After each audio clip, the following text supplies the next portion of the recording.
ಸಮಾಜವಾದಿ ಚಿಂತಕ ಇರ್ತಕ್ಕಂಥ ಶ್ರೀಯುತ ಸಿದ್ದರಾಮಯ್ಯ ಅವರು ನಗಾರಿ ಬಾರಿಸುವ ಮೂಲಕ ಕಾರ್ಯಕ್ರಮ ಉದ್ಘಾಟಿಸಬೇಕಂತ ಹೇಳಿ ಕೇಳ್ಕೊಳ್ತಾ ಇದ್ದೇವೆ. ಹಾಗೆಯೇ ವೇದಿಕೆಯಲ್ಲಿರ್ತಕ್ಕಂಥ ಎಲ್ಲ ಗಣ್ಯಮಾನ್ಯರು ಈ ಒಂದು ಕಾರ್ಯಕ್ರಮಕ್ಕೆ ಸಾಕ್ಷೀಭೂತರಾಗಬೇಕೆಂದು ವಿನಂತಿಯನ್ನು ಮಾಡಿಕೊಳ್ತಾ ಇದ್ದೇನೆ.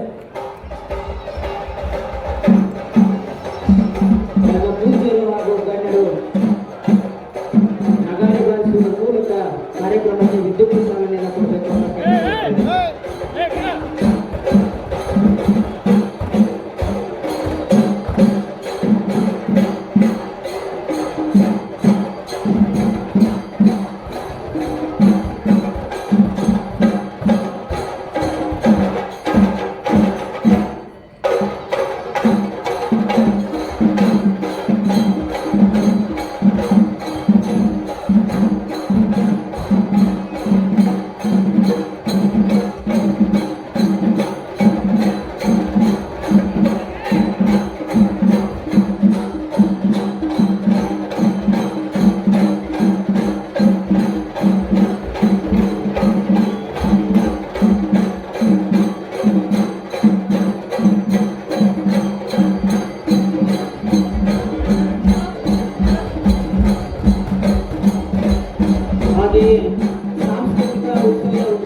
ಈ ಕಾರ್ಯಕ್ರಮಕ್ಕೆ ಆಗಮಿಸಿರುವ ನಮ್ಮ ನಿಮ್ಮೆಲ್ಲರ ನೆಚ್ಚಿನ ನಾಯಕರು, ಈ ರಾಜ್ಯ ಕಂಡಂತ ಶ್ರೀಮಂತ ನಾಯಕ ಸನ್ಮಾನ್ಯ ಸಿದ್ದರಾಮಯ್ಯ ಸಾಹೇಬರೇ, ವೇದಿಕೆ ಮೇಲೆ ಆಸೀನರಾದ ಶಾಸಕರೇ, ಮಾಜಿ ಶಾಸಕರೇ, ಸಂಸದರೇ ಮತ್ತು ಎಲ್ಲ ಗಣ್ಯತೆ ಗಣ್ಯರೇ ಮತ್ತು ಹಿರಿಯರೇ, ವೇದಿಕೆ ಮುಂಭಾಗದಲ್ಲಿ ಆಸೀನರ ಎಲ್ಲ ಗಣ್ಯರೇ, ಹಿರಿಯರೇ ಮತ್ತು MP ಪ್ರಕಾಶ್ ಸಾಹೇಬರ ಹಿತೈಷಿಗಳೇ, ನಿಜವಾಗ್ಲೂ ಕೂಡ MP ಪ್ರಕಾಶ್ ಸಾಹೇಬರು ಅಂತಂದ್ರೆ ನಾವು ಹೊರಗಡೆ ಎಲ್ಲರೂ ಹೋದಾಗ ನಾವು ಶಾಸಕರು, ಊರಿನಲ್ಲಿ ಶಾಸಕರು ಅಂದ್ರೆ ಈ ರಾಜ್ಯದಲ್ಲಿ ಬಹಳಷ್ಟು ಜನತೆ ಗೊತ್ತಾಗೋದಿಲ್ಲ. ಊರಿನಲ್ಲಿ ಎಲ್ಲಿ ಬರುತ್ತೆ, ಹಡಗಲಿ ಎಲ್ಲಿ ಬರುತ್ತೆ ಅಂತ ಹೇಳ್ತಾರೆ. ಯಾವಾಗ ನಾವು MP ಪ್ರಕಾಶ್ ಸಾಹೇಬರ ಕ್ಷೇತ್ರ ಅಂದಿದ ತಕ್ಷಣ ಓ ಹೌದು ಅಂತ ಹೇಳ್ತಾರೆ. ಈ ರೀತಿಯ ಅಚ್ಚು ಯಾರು ಕೂಡ ಮರೆಯಲಾಗದ ರೀತಿಯಿಂದ ಅವರು ಈ ಕ್ಷೇತ್ರವನ್ನು ಇಡೀ ರಾಜ್ಯ ಅಷ್ಟೇ ಅಲ್ಲ, ಈ ದೇಶ ಕೂಡ ನೆನಪಿಡೋದ್ರಿಂದ ಅವರ ಸೇವೆಯನ್ನು ಸಲ್ಲಿಸಿದರು. ಅಂದಿನ ಕಾಲದಲ್ಲಿ ಸಿದ್ದರಾಮಯ್ಯ ಸಾಹೇಬರು, MP ಪ್ರಕಾಶ್ ಸಾಹೇಬರು ಕಟ್ಟಂತ ಈ ನಾಡು ಇವತ್ತು ದೇಶದಲ್ಲಿ ಆರ್ಥಿಕತೆ ಆಗಿರಲಿ, ಅಭಿವೃದ್ಧಿ ಆಗಿರಲಿ, 2-3 ಅಭಿವೃದ್ಧಿ ಹೊಂದಿದ ಆರ್ಥಿಕತೆಯಲ್ಲಿ ಉನ್ನತವಾದ ರಾಜ್ಯಗಳು ಅಂತೇಳಿ ಪಟ್ಟಿ ಮಾಡಿದಾಗ ಈ ರಾಜ್ಯ ಬರುತ್ತೆ. ಹಾಗಾಗಿ ಇವರ ಸೇವೆ ಕೂಡ ಶ್ರೀಮಂತ ಸಿದ್ದರಾಮಯ್ಯ ಸಾಹೇಬರ ಕೂಡ ಸೇವೆ ಕೂಡ ಅಪಾರ. ಹಾಗಾಗಿ ಈ ರಾಜ್ಯದಲ್ಲಿ ಸುಮಾರು 45 ವರ್ಷದಿಂದ ಅವರ ಸೇವೆ, ಅವರ ಜೊತೆಯಲ್ಲಿ ಒಡನಾಡಿದ ನಮ್ಮ MP ಪ್ರಕಾಶ್ ಸಾಹೇಬರ ಕೂಡ ಸೇವೆ ಕೇವಲ ಈ ಕ್ಷೇತ್ರಕ್ಕೆ ಸೀಮಿತ ಅಲ್ಲ, ಇಡೀ ರಾಜ್ಯಕ್ಕೆ ಸೀಮಿತ ಆದರೂ ಕೂಡ ತಪ್ಪಾಗಲಾರದು. ಇವತ್ತು MP ಪ್ರಕಾಶ್ ಸಾಹೇಬರು ಮಾಡಿದಂತ ಕೆಲಸಗಳು ನಾವು ಎಣಿಕೆ ಮಾಡಿದರೆ ಆ ಎಣಿಕೆ ಕೂಡ ಸಾಲಾರದಿಂದ ಅಷ್ಟು ಕೆಲಸವನ್ನು ಮಾಡಿದ್ದಾರೆ. ಹಾಗಾಗಿ ಎಲ್ಲಿವರೆಗೆ ಊರಿನಲ್ಲಿ ಕ್ಷೇತ್ರ ಇರುತ್ತೋ ಅಲ್ಲಿವರೆಗೆ MP ಪ್ರಕಾಶ್ ಸಾಹೇಬರ ಹೆಸರು ಅಜರಾಮಗಾಗಿರುತ್ತದೆ ಅಂತ ಹೇಳ್ತಾ, ನಾವು ಕೂಡ ಅವರ ಅಭಿಮಾನಿಗಳು. ನಾವು ಕೂಡ ಚಿಕ್ಕವರಿದ್ದಾಗಿಂದ ಬಹಳ ತುಂಬಾ ದೂರದಿಂದ ನೋಡ್ತಾ ಇದ್ವಿ. ಅಂದಿನ ಕಾಲದಲ್ಲಿ 4 ಎಕರೆ ಹೊಲ ಇತ್ತು ನಮ್ದು. ಆ ಸಮಯದಲ್ಲಿ ಒಂದು ನೀರಾವರಿ ಆದ್ರೆ ಜೀವನ ನಡೆಸಬಹುದಂತೇಳಿ ನಮ್ಮ ತಂದೆಯವರು ಕರ್ಕೊಂಡು ಬರುವಾಗ MP ಪ್ರಕಾಶ್ ಸಾಹೇಬರು ಒಂದು ಬೋರ್ವೆಲ್ ಹಾಕಿದ್ರು. ಆ ಬೋರ್ವೆಲ್ ಇಂದ 4 ಎಕರೆ ನಾವು ನೀರಾವರಿ ಮಾಡಿ ನಾನು ಇಂಜಿನಿಯರ್ ಆಗಿ ಇವತ್ತು ಶಾಸಕನಾಗಿದ್ದೇನೆ ಅಂದ್ರೆ ಆ ಬೋರ್ವೆಲ್ ಅನ್ನೋದು ಒಂದು ಕಾರಣದಿಂದ ನಾನು ಕೂಡ ನನ್ನ ಜೀವನದಲ್ಲಿ ಎಂದೂ ಕೂಡ ಅವರಿಗೆ ಮರೆಯಲಿಕ್ಕೆ ಆಗೋದಿಲ್ಲ. ಜೊತೆಯಲ್ಲಿ MP ರವೀಂದ್ರ ಸಾಹೇಬ್ರಿಗಂತೂ ಎಂದಿಗೂ ಮರೆಯಕ್ಕಾಗಲ್ಲ. ಇವತ್ತು ನಾನು ಶಾಸಕನಾಗಿದ್ದೀನಿ ಅಂದ್ರೆ ಅವರ ಕೃಪೆ, ಅವರ ಆಶೀರ್ವಾದ ಅಂದ್ರೂ ಕೂಡ ತಪ್ಪಲಾಗಬಾರ್ದು. ಏನ್ ನೋಡಿದ್ರು ಗೊತ್ತಿಲ್ಲ, ಅವರು ನೀನು ಶಾಸಕನಾಗಬೇಕಂತ ಬಹಳ ಆಸೆ ಇತ್ತು. ನಾನು ಕೂಡ ಬೇರೆ ದೇಶದಲ್ಲಿ ಕೆಲಸ ಮಾಡುವಾಗ ಯಾವಾಗ ಬರ್ತಿದ್ದೆ ಅವಾಗ ಕರೆಸಿ ಕುದುರಿಸಿ ಅವರ ಹರ್ತಳಿ ಶಾಸಕರು ಕೂಡ ಹಡಗಲಿ ಬಗ್ಗೆ ಅಪಾರ ಗೌರವ, ಹಡಗಲಿ ಜನತೆ ಬಗ್ಗೆ. ಜೊತೆಯಲ್ಲಿ ಇವತ್ತು ಸಿದ್ದರಾಮಯ್ಯ ಸಾಹೇಬರು ಯಾವ ರೀತಿ ಈ ರಾಜ್ಯಕ್ಕೆ ಅವರ ಸೇವೆ ಸಲ್ಲಿಸಿದ್ದಾರೆ ಅಂತಂದ್ರೆ, ನಾವು ಸಣ್ಣವರಿದ್ದಾಗ ದೇವರಾಜ ಅರಸು ಸಾಹೇಬರ ಇತಿಹಾಸವನ್ನು ನೋಡ್ತಾ ಇದ್ವಿ. ಮುಂದಿನ ದಿನಗಳಲ್ಲಿ ಈ ರಾಜ್ಯದ ಮಕ್ಕಳು ಮಾನ್ಯ ಶ್ರೀ ಸಿದ್ದರಾಮಯ್ಯ ಅವರ ಇತಿಹಾಸ ಓದ ರೀತಿಯಿಂದ ಅವರ ತಡೆಯದೆ ಕೆಲಸವನ್ನು ಮಾಡಿ ಹೋದರು. ಹಾಗಾಗಿ ಅವರು ಬಂದು ಈ ಕಾರ್ಯಕ್ರಮಕ್ಕೆ ಭಾಗವಹಿಸಿ ಅವರ ಕೈಯಿಂದ ಈ ಪುತ್ಥಳಿ ಅನಾವರಣ ಮತ್ತು ಸಾಹೇಬರ ಜನ್ಮೋತ್ಸವ ಕಂಡಿದ್ದು ಇದು ಇತಿಹಾಸ ಪುಟದಲ್ಲಿ ಸೇರಿದಂತ ಕಾರ್ಯಕ್ರಮ ಅಂತ ಹೇಳ್ತಾ ಎಲ್ಲರಿಗೂ ವಂಚಿ ವೇದಿಕೆ ಮೇಲೆ ಎಲ್ಲರಿಗೂ ವಂಚಿ ನಾನು ಮಾತನಾಡ್ತೇನೆ.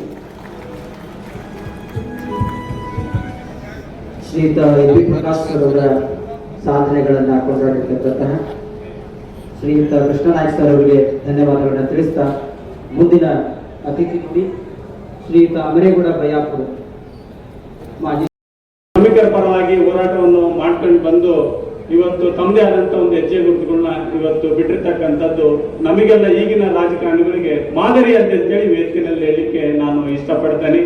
1983ರಲ್ಲಿ ಸಿದ್ದರಾಮಯ್ಯ ಸಾಹೇಬರು, ಎಂ ಪಿ ಪ್ರಕಾಶ್ ಸಾಹೇಬರು ಎಲ್ಲರೂ ಕೂಡ ಮೊದಲನೇ ಬಾರಿ ಶಾಸಕರಾಗಿ ರಾಮಕೃಷ್ಣ ಹೆಗಡೆ ಸಾಹೇಬರು ಮುಖ್ಯಮಂತ್ರಿಗಳಾಗಿದ್ದಾಗ ಇವತ್ತು ಒಳ್ಳೆಯ ಒಂದು ಜನಪರವಾದಂತ ಒಂದು ಆಡಳಿತವನ್ನು ಇವತ್ತು ನಾಡಿಗೆ ಮೊದಲನೇ ಬಾರಿ ಒಂದು ಛಾಪನ್ನು ಮೂಡಿಸೋದ್ರ ಮೂಲಕ ಇವತ್ತು ಒಳ್ಳೆಯ ಟೀಮ್ ಇತ್ತು ಎಲ್ಲರೂ ಅವತ್ತು ಮಾಡ್ಕೊಂಡು ಇವತ್ತು ಒಳ್ಳೆಯ ಒಂದು ಆಡಳಿತವನ್ನು ಕೊಟ್ಟಿರ್ತಕ್ಕಂಥದ್ದು ನಮಗೆಲ್ಲ ತಿಳಿದಿರ್ತಂಥ ವಿಷಯ.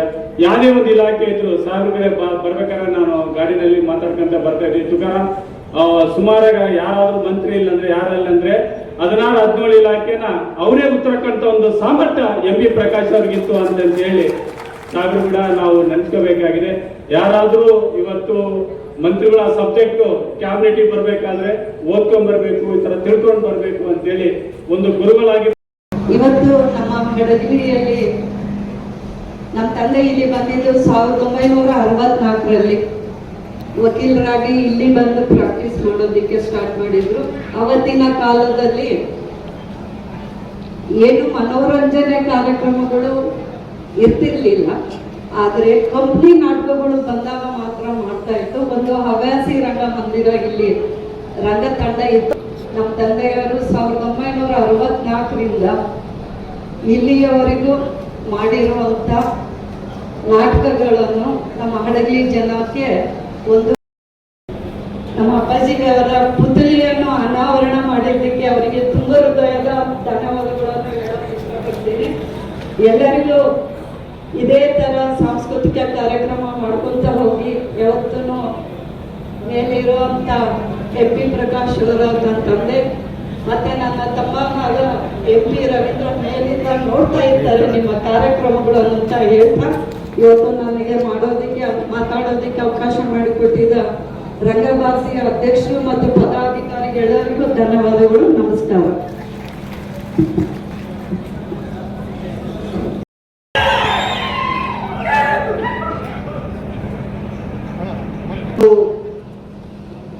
ಅಜರಾಮರ ಶ್ರೀ ಎಂ ಪಿ ಪ್ರಕಾಶ್ ಪ್ರತಿಷ್ಠಾನ ರಂಗಭಾರತಿ ಜನ್ಮದಿನೋತ್ಸವ ಕಂಚಿನ ಪುತ್ಥಳಿ ಲೋಕಾರ್ಪಣಾ ಕಾರ್ಯಕ್ರಮದಲ್ಲಿ ಪಾವನ ಸಾನ್ನಿಧ್ಯವನ್ನ ದಯಮಾಡಿಸಿರ್ತಕ್ಕಂಥ ಶ್ರೀಮಂತ ಪರಮ ಸ್ವರೂಪಿ ಚೆನ್ನವೀರ ಶಿವಯೋಗಿಗಳು ಜಂಗಮ ಕ್ಷೇತ್ರ ವಿನಾಯಕನಹಳ್ಳಿ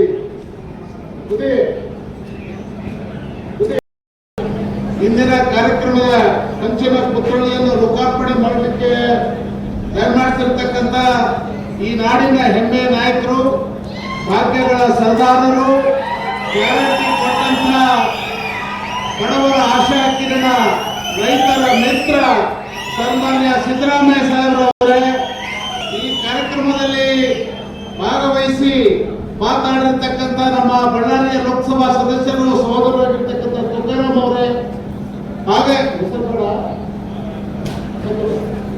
ವೇದಿಕೆ ಮೇಲೆ ಆಸೀನರಾಗಿರ್ತಕ್ಕಂಥ ಎಲ್ಲ ಶಾಸಕರುಗಳೇ, ಆಹ್ವಾನಿತ ಗಣ್ಯರೇ, ಈ ಕಾರ್ಯಕ್ರಮವನ್ನು ಆಯೋಜನೆ ಮಾಡಿರ್ತಕ್ಕಂಥ ಶ್ರೀಮತಿ ಸುಮಾ ವಿಜಯ್ ಅವರೇ, ಈ ಕಾರ್ಯಕ್ರಮದಲ್ಲಿ ಭಾಗವಹಿಸತಕ್ಕಂಥ ಎಲ್ಲ ಹಿರಿಯರೇ, ತಾಯಂದಿರೇ, ಸ್ನೇಹಿತರೇ, ಎಂ ಪಿ ಪ್ರಕಾಶ್ ಅಭಿಮಾನಿ ಬಂಧುಗಳೇ, ಮಾಧ್ಯಮದ ಗೆಳೆಯರೇ, ನಾನೇ ಹೆಚ್ಚು ಮಾತಾಡ್ಲಿಕ್ಕೆ ಹೋಗೋದಿಲ್ಲ. ಈಗಾಗಲೇ ಬಹಳಷ್ಟು ಜನ ಅವ್ರ ಬಗ್ಗೆ ಮಾತಾಡಿದ್ದಾರೆ, ಅವ್ರ ಬಗ್ಗೆ ನಿಮ್ಗೆ ಚೆನ್ನಾಗಿ ಗೊತ್ತು. ಬಟ್ ಏನ್ ಮಾಡೋದು, ಈ ಕ್ಷೇತ್ರ ದುರ್ದೈವನೋ ಇಲ್ಲ ಅವ್ರ ದುರ್ದೈವನೋ ಗೊತ್ತಿಲ್ಲ. ಯಾಕಂದ್ರೆ ಅಭಿವೃದ್ಧಿಗೂ ಬೆಂಬಲಿಸಲಿಲ್ಲ, ನಾಯಕತ್ವಕ್ಕೂ ಬೆಂಬಲಿಸ್ತಿಲ್ಲ ನೀವು. ಒಂದ್ ಕಡೆ ಅಭಿವೃದ್ಧಿಗೂ ಅಡ್ಡಿ ಆದ್ರಿ, ಇನ್ನೊಂದು ನಾಯಕತ್ವಕ್ಕೂ ಅಡ್ಡಿ ಆದ್ರಿ. ನೀವು ಎಂ ಪಿ ಪ್ರಕಾಶ್ ಅವ್ರನ್ನ ಒಮ್ಮೆ ಗೆಲ್ಸಿ ಒಮ್ಮೆ ಸೋಲಿಸ್ತಾ ಇದ್ರಿ, ಖರೆ ಅಲ್ವಾ? ಅವ್ರು ನೀವು ಸತತವಾಗಿ ಗೆಲ್ಸಿದ್ರೆ ಸಿದ್ದರಾಮಯ್ಯ ಮುಖ್ಯಮಂತ್ರಿ ಆಗಿದ್ರು, ಹಂಗೂ ಅವ್ರಿಗೆ ನಾಡಿನ ಮುಖ್ಯಮಂತ್ರಿ ಆಗ್ತಿದ್ರು. ಬಟ್ ದುರ್ದೈವ, ಕ್ಷೇತ್ರದ ದುರ್ದೈವ ನನಗೆ ಗೊತ್ತಿಲ್ಲ ನನಗೆ. ಬಟ್ ಇದು ಯಾಕೆ ತಪ್ಪು ನಿರ್ಧಾರಗಳಾಗ್ತಾವೋ ಗೊತ್ತಿಲ್ಲ. ಅದಿರಲಿ, ರಾಜಕಾರಣದ ಬಗ್ಗೆ ನಾನು ಮಾತಾಡಕ್ ಹೋಗೋದಿಲ್ಲ. ಬಟ್ ಆದ್ರೆ ಎಂ ಪಿ ಪ್ರಕಾಶ್ ಅವರು ನನಗೆ ಇಲ್ಲಿ ಹಡಗಲಿ ಕರ್ಕೊಂಡ್ ಬಂದವರು. ಎಂ ಪಿ ಪ್ರಕಾಶ್ ಅವರು ಅವತ್ತು ನಮ್ಮ ವಿರೋಧ ಪಕ್ಷದ ನಾಯಕರು, ಇವತ್ತು AICC ಅಧ್ಯಕ್ಷರಾಗಿರ್ತಕ್ಕಂಥ ಡಾಕ್ಟರ್ ಮಲ್ಲಿಕಾರ್ಜುನ್ ಖರ್ಗೆ ಅವರು ಇಷ್ಟು ಜನ ಸೇರಿ ನನಗೆ ಹಡಗಲಿಗೆ ಕರ್ಕೊಂಡ್ ಬಂದು ಎಂ ಪಿ ಪ್ರಕಾಶ್ ಅವರು ನನಗೆ ಆಶೀರ್ವಾದ ಮಾಡಿ, ನೀನು ಇಲ್ಲಿ ಬಾರಪ್ಪ, ಅಭಿವೃದ್ಧಿ ಪರವಾಗಿದೆಯಾ, ನಾನು ನಿನ್ನ ಜೊತೆಗೆ ಇರ್ತೀನಿ ಅಂತ ಹೇಳಿ ನನಗೆ ಆಶೀರ್ವಾದ ಮಾಡಿ 2008ರಲ್ಲಿ ನನಗೆ ಕರ್ಕೊಂಡ್ಬಂದು ಟಿಕೆಟ್ ಕೊಡ್ತಕ್ಕಂಥ ಕೆಲಸ ಮಾಡಿದ್ದು ಸನ್ಮಾನ್ಯ ಎಂ ಪಿ ಪ್ರಕಾಶ್ ಸಾಹೇಬರು ಅಂತಕ್ಕಂಥ ಮಾತನ್ನು ಬಹಳ ಅಭಿಮಾನದಿಂದ ಅಂತ ಮಟ್ಟಿಗೆ ಹಂಚ್ಕೊಳ್ಳಿಕ್ಕೆ ಬಯಸ್ತಾ ಇದ್ದೇನೆ ಬಂಧುಗಳೇ. ರಂಗಭಾರತಿ ಬಗ್ಗೆ ನಮ್ಮ ಕುಲಕರ್ಣಿ ಅವರು ಪ್ರಸ್ತಾವವಾಗಿ ಮಾತಾಡ್ತಿದ್ರು. ರಂಗಭಾರತಿ ಅರ್ಥಕ್ಕಾಗಿತ್ತು ಅಂತ ಹೇಳಿ ನಮ್ಮ ಎಂ ಪಿ ರವೀಂದ್ರ ಅವರು ಹಟ್ಮಳ್ಳಿ ಶಾಸಕರಾಗಿದ್ರು, ನಾನು ಹಡಗಲಿ ಶಾಸಕನಾಗಿ ಸನ್ಮಾನ್ಯ ಸಿದ್ದರಾಮಯ್ಯ ಸಾಹೇಬರ ಸಂಪುಟದಲ್ಲಿ ನಾನು ಬಳ್ಳಾರಿ ಜಿಲ್ಲಾ ಉಸ್ತುವಾರಿ ಮಂತ್ರಿ ಆಗಿದ್ದೆ. ಅವರ ಪ್ರಥಮ ಬಜೆಟ್ ಅಲ್ಲಿ ರಂಗಭಾರತಿಯ ಕಟ್ಟಡ ಪೂರ್ಣ ಮಾಡಲಿಕ್ಕೆ 1 ಕೋಟಿ ರೂಪಾಯಿ ಅನುದಾನವನ್ನು ಘೋಷಣೆ ಮಾಡತಕ್ಕಂಥ ಕೆಲಸ ನಾವು ಅವತ್ತು ಮಾಡಿದ್ವಿ ಅಂತಕ್ಕಂಥ ಮಾತನ್ನ ಅವರ ನಾಯಕತ್ವದಲ್ಲಿ ಅದಾಗಿತ್ತು. ಇದು ಲೋಕಾರ್ಪಣೆ ಆಗಿದೆ. ಒಳ್ಳೆ ಭವ್ಯವಾದಂತ ನಮ್ಮ ಹೂವಿನ ಹಡಗಲಿಗೆ ಅದು ಜಿಲ್ಲಾ ಕೇಂದ್ರ, ರಾಜ್ಯ ಕೇಂದ್ರ ಸ್ಥಾನದಲ್ಲಿರ್ತಕ್ಕಂಥ ಭವ್ಯವಾದ ಒಂದು ರಂಗಮಂದಿರ, ರಂಗಭಾರತಿ ನಮ್ಮ ಹಡಗಲೆಯಲ್ಲಿ ತೆಲೆಯುತ್ತಿದ್ದಂದ್ರೆ ಅದಕ್ಕೆ ಮೂಲ ಕಾರಣಕರ್ತರು ಸನ್ಮಾನ್ಯ ಎಂ ಪಿ ಪ್ರಕಾಶ್ ಅವರು ಅಂತಕ್ಕಂಥ ನೆನಪನ್ನು ಮಾಡಿಕೊಂಡು ಅವರ ಒಂದು ಕಾರ್ಯಕ್ರಮಕ್ಕೆ ನನಗೆ ಶ್ರೀಮತಿ ಸುಮಾ ವಿಜಯ್ ಅವರು ಆಹ್ವಾನವನ್ನು ಕೊಟ್ಟು ನೀವು ಕಾರ್ಯಕ್ರಮಕ್ಕೆ ಬರಬೇಕು ಅಂತ ಹೇಳಿ ಆಹ್ವಾನವನ್ನು ಕೊಟ್ಟ ಹಿನ್ನೆಲೆಯಲ್ಲಿ ಜೊತೆಗೆ ನಮ್ಮ ನಾಯಕರು ಆಗಮಿಸಿದ ಹಿನ್ನೆಲೆ ಕಾರ್ಯಕ್ರಮದಲ್ಲಿ ಬಂದು ಭಾಗವಹಿಸಿ ತಮಗೆಲ್ಲ ನೋಡಿದ್ರ ಜೊತೆಗೆ ಎಲ್ಲ ಹಲವಾರು ಜಲಮೂರ್ತಿಗಳ ದರ್ಶನಾಶೀರ್ವಾದ ಮಾಡಿಕೊಟ್ಟಂತ ಈ ಒಂದು ನಮ್ಮ ರಂಗಭಾರತೀಯ ಎಲ್ಲ ಪದಾಧಿಕಾರಿಗಳು ಅವರಿಗೆ ನಾನು ಹೃತ್ಪೂರ್ವಕವಾದಂತ ಅಭಿನಂದನೆಗಳನ್ನ ಧನ್ಯವಾದಗಳನ್ನು ಸಲ್ಲಿಸಿ ನನ್ನ ಮಾತುಗಳನ್ನು ಮುಗಿಸ್ತೇನೆ. ನಮಸ್ಕಾರ.